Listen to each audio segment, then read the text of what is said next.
Hey everyone, welcome to my YouTube channel. आज हम लोग उपसर्ग और प्रत्यय के बारे में देखेंगे।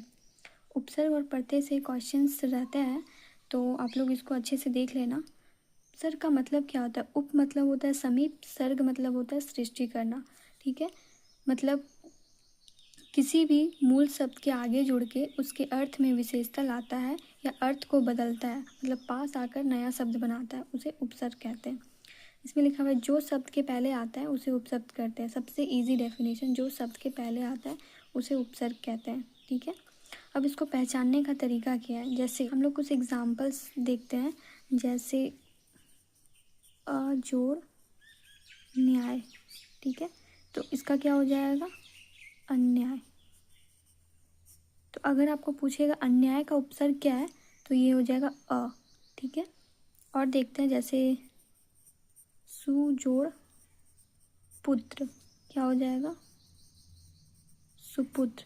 तो इसमें अब उपसर्ग क्या हो जाएगा? सु। ठीक है, आप लोगों को समझ में आ गया। जैसे अध्ययन, अधि जोड़ अयन, तो इसमें उपसर्ग क्या हो जाएगा? अधि। ये सब कुछ एग्जाम्पल्स हैं, ये सब देख लीजिए। जैसे उप जोड़ वन, उपवन। ठीक है, बेईमान, इसका क्या हो जाएगा? उपसर्ग बे। तो आप लोग एग्जाम्पल्स देख लीजिए। उपसर्ग से आप लोग को ज़्यादा हार्ड क्वेश्चन नहीं पूछे जाएंगे। एक बार आपको अगर समझ में आ गया ना, तो एग्ज़ाम में आप इजीली कर लेंगे। ठीक है, भर पेट, भर पेट का क्या हो जाएगा? उपसर्ग भर। जो पहला वाला सेंटेंस होता है ना, आपको अगर समझ में नहीं आएगा तो आपको संधि विच्छेद पहले करना है। संधि विच्छेद करने पे जो फर्स्ट में आएगा तो वो उपसर्ग हो जाएगा। जैसे हम यहाँ पे सुपुत्र का संधि विच्छेद किए, सु जोड़ पुत्र, तो सु क्या हो गया? उपसर्ग हो गया। ठीक है, अब हम लोग उपसर्ग से कुछ एमसीक्यू क्वेश्चंस देख लेते हैं। जैसे अत्याचार शब्द में कौन सा उपसर्ग है? तो इसका पहले अगर समझ में नहीं आए तो सबसे पहले आपको पहले संधि विच्छेद करना है। जैसे अत्याचार, अति जोड़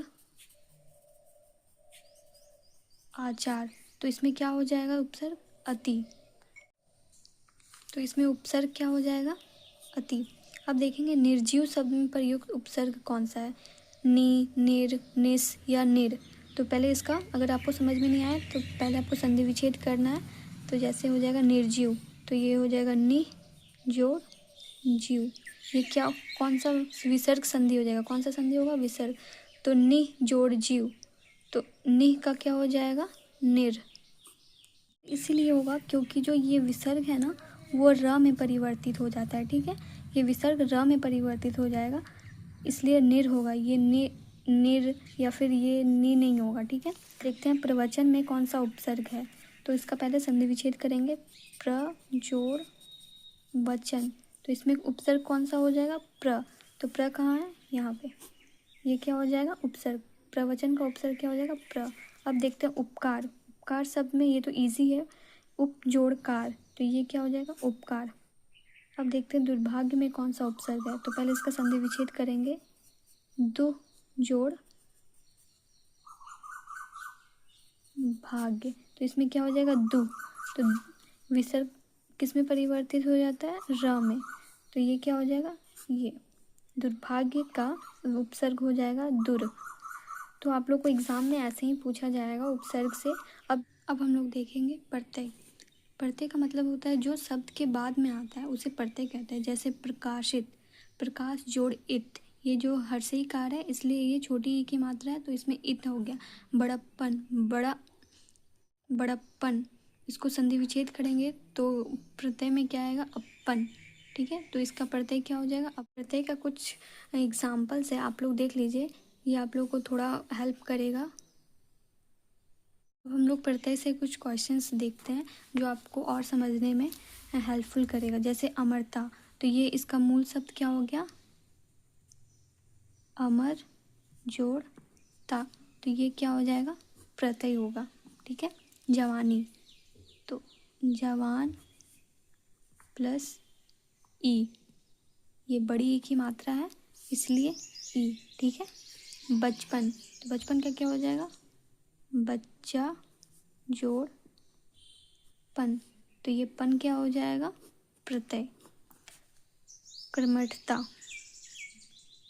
कर्मठ जोड़ ता, ये क्या हो जाएगा? प्रत्यय। देवता, तो देव जोड़ ता, तो ये क्या हो जाएगा, प्रत्यय। प्रत्यय बहुत इजी है, एक बार आप लोग समझ लोगे ना तो एग्ज़ाम में अच्छे से हो जाएगा, ठीक है। शानदार, शान जोड़ दार, तो प्रत्यय क्या हो जाएगा, दार। वैज्ञानिक, विज्ञान जोड़ इक, इसमें हर्षई कार है तो इसलिए इक होगा। बड़ी ई की मात्रा नहीं है, छोटी ई की मात्रा है, तो इसमें छोटी ई की मात्रा ही देंगे। प्रभावित, प्रभाव जोड़ वित्त, वित्त है तो छोटी ई की मात्रा है तो इसमें भी, यहाँ भी छोटी ई की मात्रा ही होगा। धार्मिक, तो धर्म जोड़ इक, छोटी ई की मात्रा है तो यहाँ पे भी छोटी ई की मात्रा है। थकावट,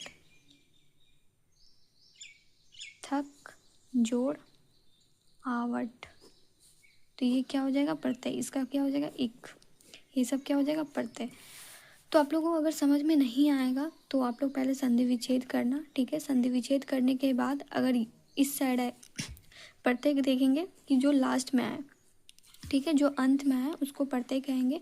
और उपसर्ग में हम लोग देखेंगे जो शब्द के पहले आए उसे उपसर्ग कहते हैं, और प्रत्यय में देखेंगे जो शब्द के बाद में आता है उसे प्रत्यय कहते हैं। आई होप आप लोगों को वीडियो अच्छा लगा हो, समझ में आया होगा उपसर्ग और प्रत्यय। तो मिलते हैं हम लोग नेक्स्ट वीडियो में शब्द विचार, उसमें शब्द विचार के बारे में देखें।